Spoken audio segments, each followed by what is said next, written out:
presentation in English. I'm sorry. No, all of us are able to understand. Yeah, I'm very sorry. No I problem. do not speak Italian, so you can listen to English.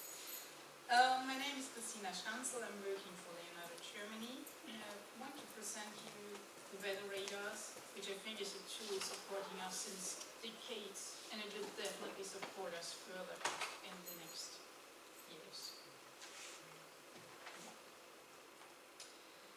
I give you a short introduction to my company, followed also with the history of the weather radars very roughly.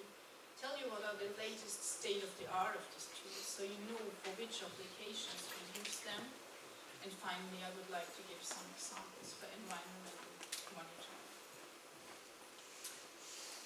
We have two subsidiaries in Germany. On the left side, you see here the background in telecommunication and electronic sector. And on the right side, you see the different name of the company, which was and still is responsible for weather radars. In 2018, we were named Leonardo Germany, accordingly also to our mother company, which is Leonardo SPA here in Rome, Italy. We are providing technology, services, solutions in the field of meteorology and homeland security. We have more than 50 years of experience in the meteorological sensors and almost 70 years of experience in electronic and telecommunication equipment. We are a service provider to the German military since 1961. We are manufacturing all kinds of weather radars on the CS and X-band, and this portfolio is accomplished also with a high performance Doppler radar. In total, we installed more than 500 systems worldwide in almost 100 countries, so covering almost every climatic conditions we have. Short history of weather radars. Well, weather disturbs. It's a disruptive item, and that's how it was also detected in target or surveillance radars, because these contours have been displayed as false echoes. When we tell about bad weather, it was more or less precipitation.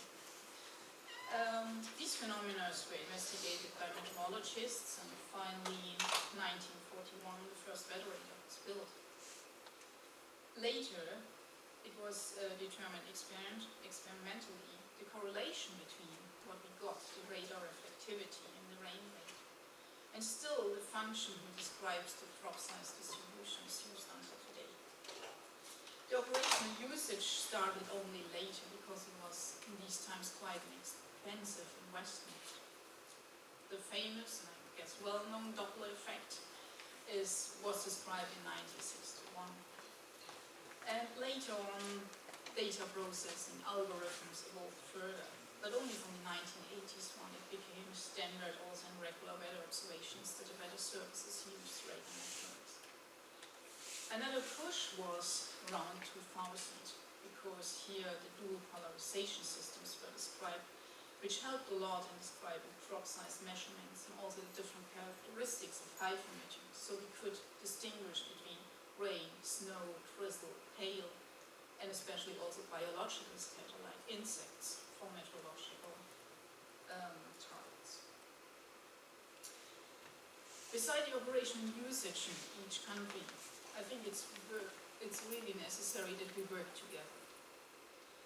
Weather doesn't stop at the national borders, and I think climate change certainly does not. UMIDNet, which is the Association of European Weather Services, established OPERA, which is a platform to provide pan-European composite images of radar and also an information model. I think that's the right way. Exchange the data, work together. I think that's how we can improve better forecasts and try to mitigate the effects of the climate change. Let's come to the description of the technology, and you see what we can do with the sensors. In meteorology, there are mainly three different frequencies: the C, the S, and the X band. C-band is the most commonly used until now. It's appropriate for the medium latitude, moderate precipitation, moderate attenuation, medium distance, all is medium here. If you want to cover a larger range, you go for the S-band, because it's covering up to 400 kilometers. It has a very good penetration into particles because of the low attenuation. X-band is more used as a gap filler in national networks of homogeneous areas, of specific applications like at the airport when you want to cover only up to 100 kilometers for wind shear detection. This slide provides an overview about the 3 different frequencies just introduced and also the transmitter technology and some of the pros and cons. You see here that with the frequency, and this determines the wavelength, you can use an X-band to describe much smaller physical sizes of particles. For instance, X-band can be used also to detect volcanic ash clouds in tracking. And you might remember the eruption of the volcano in Iceland, which brought down the complete European air traffic. So here we'll develop later also volcanic ash tracking products.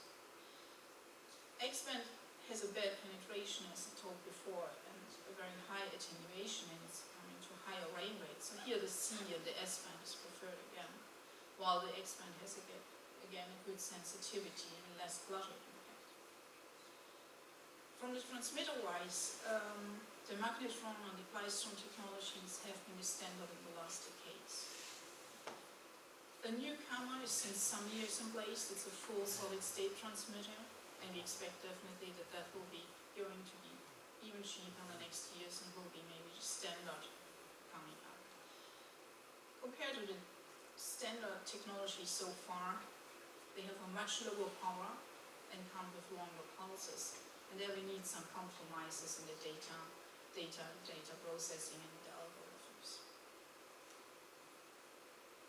Okay, now for the environmental applications, and I present you some projects which we have done in the last years for renewing their network and to be able to detect the weather hazards and to be ready for the future challenges.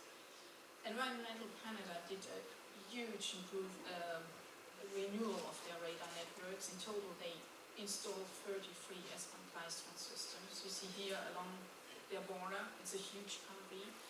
And they migrated actually from the C-band to the S-band just to have a larger coverage and also to increase the overlapping areas where the area is covered by 2 radars. Of course, awareness, improvement of weather forecasts is the goal, but especially in Canada we have also focused on the winter weather, which means blizzards, snowfall or freezing rain.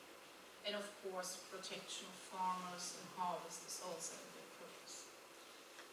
Canada also suffered this year again from wildfires, and radars could help in detecting the smoke clouds. In the next page I have actually an example we got from Brazil, and you see that the smoke cloud was detected in the reflectivity data and the velocity. And you see here, it's a real image taken, and you see here the detection of the smoke cloud. Romania did even a larger investment in their modernization program they called Information. In total, 7 objectives were realized or are still in the final steps. The first objective was also to renew the complete weather radar network from almost 20-year-old systems to modern state-of-the-art S-band systems. Accomplished are these network of lightning detection.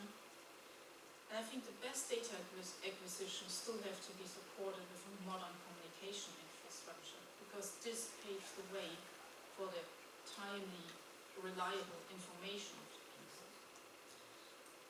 Radar as a remote sensing tool is supported also by automatic meteorological stations. Let's say that's a ground truth. And in the program also satellite, the reception, processing and visualization of satellite data was included. So you see we have from the top, from the ground and from the remote sensing a total picture of the atmospheric condition. And a highlight will be definitely also the building of this agro-meteorological center for the region for Europe within the WMO, where information shall be collected and exchanged for all the countries. One example I want to give you here is now radar data together with lightning detection. Since the focus is here on the lighting data. The reflectivity data from the radar is just visualized in grayscale, while you see the lightning strikes in a color. New strikes are red, and they are changing to blue until they vanishes when they are too old. Plus or minus show you the polarization of the lightning strikes. On the right side you see different visualization possibilities, like here on the upper right, it's the lightning densities color-coded circles, with red demonstrating a high density. Here, rain gauge data are used to adjust what we measure with the radar. On the left side you see non-adjusted accumulation, and on the right side you see gauge adjusted accumulation. And what you see here, when the remote sensing to radar is enhanced with data from the ground, you see here much more specific details, even a higher rain rate. Or here where the radar couldn't detect anything because it was too less, only light rain, here it is more smooth and you get a complete picture of what was actually happening. Poland did also refurbishment of their complete network, and you see here the pictures of the several floods they experienced. Even this year, just 3 months ago in September, they had another flood. And they want to be prepared as well for future events. This example here shows you the complete composite of the Poland country, and it's an accumulation over 6 hours. So you get here an impression where you have a lot of rain coming down in several hours, which areas are more targeted by that. Another possibility what you can do by radar is at least nowcast. Nowcasting means 1 to 2 hours forecast. And you see on the left side the example where 1 hour nowcast was calculated, and on the right side you see a verification of the actually measured precipitation accumulation. So here it could help again, taking your real measurements and improving your models, your nowcasting routines.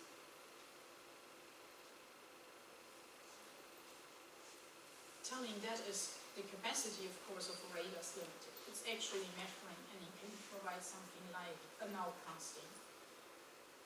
This schema here shows the different circulation models, and it's coming from temporal coverage of several days to 1 to 3 days, which is quite accurate today, to sub-daily time frame. And the radar can support here, of course, with its actual measurements and nowcasting, and provide inputs to the models on at least on a sub-daily basis. And I think that's essential to improve not only the model itself, but to rely on what it's actually measured and to correct the methods. This slide I prepared at least because I think it's still important to understand, besides the detection and our real measurements, good forecasting models, which result in any warnings you can provide. But still is a big key issue is the decision support. So what are we actually doing when we get a warning? What is the actions we are making of that, or what is the procedure to protecting people? I think that will be something which has always to be worked on.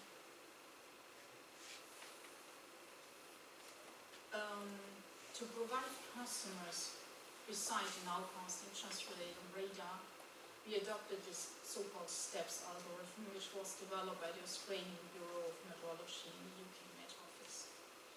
It's an ensemble nowcasting, which means you're running a model several times with different parameters, and based on the outcome of the model, you can give a probability of an event.